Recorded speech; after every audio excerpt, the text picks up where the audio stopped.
मनोज सिंह काका। और बड़ा प्रैक्टिकल सवाल अब आपसे पूछ रही हूं, मात्र 100 दिन और 100 दिन में एक पार्टी एनडीए गठबंधन के साथ 352 या 354 पर खड़ी है, 303 उसके अकेले सांसद हैं। लड़ाई यहां से शुरू होती है या लड़ाई यहां पर खत्म होती है इन 3 विधानसभा चुनावों के बाद, 5 के बाद?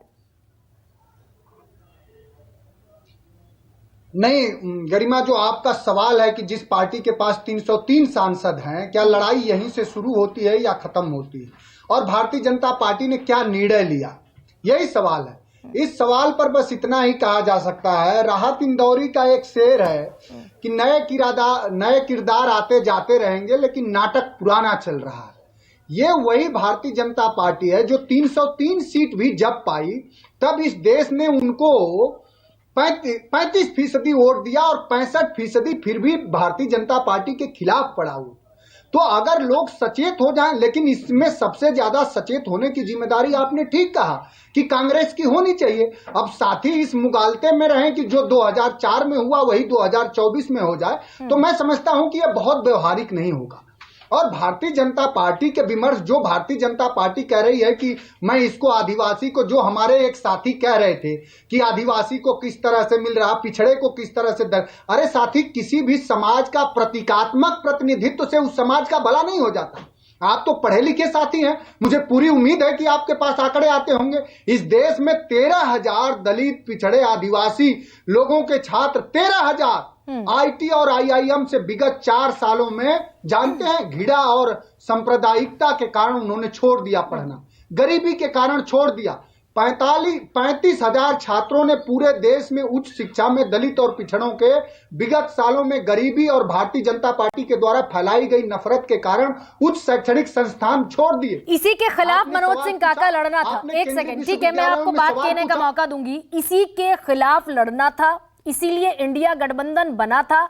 आपने कांग्रेस के ऊपर सारी जिम्मेदारी छोड़कर मुक्ति पा ली। अगर मैंने वही सवाल पूछा कि कांग्रेस अगर चुनावों में बिजी थी तो समाजवादी पार्टी इनिशिएट कर लेती, डीएमके इनिशिएट कर लेती, टीएमसी इनिशिएट कर लेती, जेडीयू इनिशिएट कर लेती। कोऑर्डिनेशन कमेटी जो बनाई थी उसमें आप चर्चा करते रहते, फैसले लेते रहते।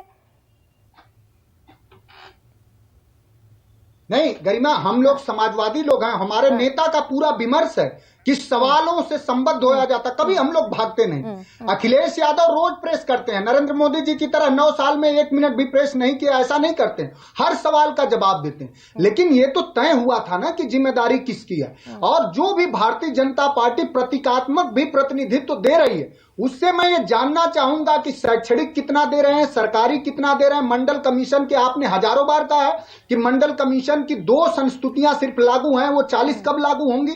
जो काका कालेलकर से लेकर के मंडल कमीशन और उस विमर्श को आज कोई अगर मुखर कर रहा और पूरे देश में दलितों, पिछड़ों के आर्थिक, सामाजिक, राजनीतिक, शासकीय ही नहीं बल्कि न्यायिक भी अगर कोई उनके हक की मांग कर रहा तो उस व्यक्ति का नाम अखिलेश यादव। वो रोज कह रहे हैं कि पीडीए का हर तरह के हक और अधिकार की बात कब करी जाएगी और सुनिश्चित कब किया जाएगा। अगर उनके डर से ही भारतीय जनता पार्टी कम से कम अधिकार देने का सोच भी रही है तो बधाई। आपने तो देखा होगा कि 690 जजों में अभी नियुक्ति हुई है, आपके चैनल ने चलाया भी, उसमें 650 में 590 सिर्फ उन जातियों की हो गई जिनकी पूरे देश में आबादी 10% है, और जिनकी 90% आबादी है उनको 10% भी हिस्सेदारी नहीं दी गई। ठीक है, लेकिन मनोज सिंह काका अकेले तो नहीं लड़ पाएंगे ना। मैं खत्म कर रहा हूं। ये तो सच है कि समाजवादी पार्टी अकेले लोकसभा चुनाव नहीं लड़ पाएगी, इंडिया गठबंधन के साथ लड़ेगी। इंडिया गठबंधन में आप आपस में लड़ रहे हैं। गरिमा, बहुत समाचीन सवाल है। समाजवादी लोग और हमारे नेता कभी भी किसी तरह के अहंकार में नहीं रहते अखिलेश यादव जी, लेकिन ये क्या सच नहीं है कि भारतीय जनता पार्टी को अगर कहीं से हराया जा सकता है और कहीं अगर किसी प्रांत में सीट कम होगी तो वहां से हारेगी तो उत्तर प्रदेश, और उत्तर प्रदेश में अकेले हमारी पार्टी ने लड़के भारतीय जनता पार्टी को 2022 में, आज फिर एलानिया कह रहा हूं कि अगर इलेक्शन कमीशन ने बेईमानी नहीं करी होती, अगर यह सुनिश्चित करा होता कि दलितों, पिछड़ों, आदिवासियों को और मानवतावादी, समाजवादी सोच रखने वाले लोगों का 100% वोट पड़ा होता तो निश्चित रूप से उत्तर प्रदेश में समाजवादी पार्टी की नहीं, तो वो फॉर्मूला सामने आपको मनोज सिंह काका, जबानी जमा खर्च से इतर सीट शेयरिंग प्रोग्राम पर आगे बढ़ना था ना। सीट शेयरिंग का जो फॉर्मूला था वो तय हो जाना वो चाहिए सारी था कि भाई उत्तर प्रदेश में कितनी सीटें कांग्रेस को मिलेंगी, कितनी सीटें समाजवादी पार्टी लड़ेगी। तो ये तो बड़ी दूर की कौड़ी है। तो क्या ये लफाजी जमा खर्च भी दिखता है? कह लीजिए, छोटी सी बात कह लीजिए अपनी।